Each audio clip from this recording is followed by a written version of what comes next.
అరికాలు విదిలించి మహాసముద్రాన్ని లంఘించినవాడు. తెలుగులో ఎన్టీఆర్ గారు రాక్షస సైన్యాన్ని మట్టుబెట్టి రావణుడి సింహాసనాన్ని కంపించినవాడు.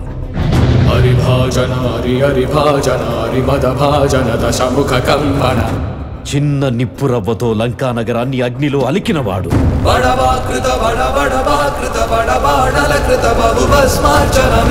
త్రేతాయుగంలో రాముడి నీడయ్యాడు.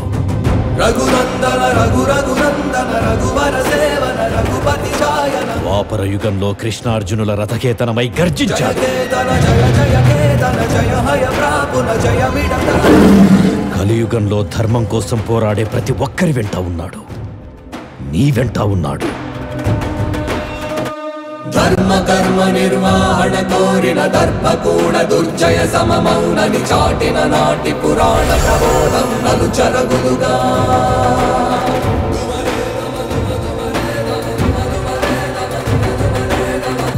వాడిది స్వార్థం, నీది సాయం. స్వార్థం ఓడిపోవాలి, సాయం గెలవాలి.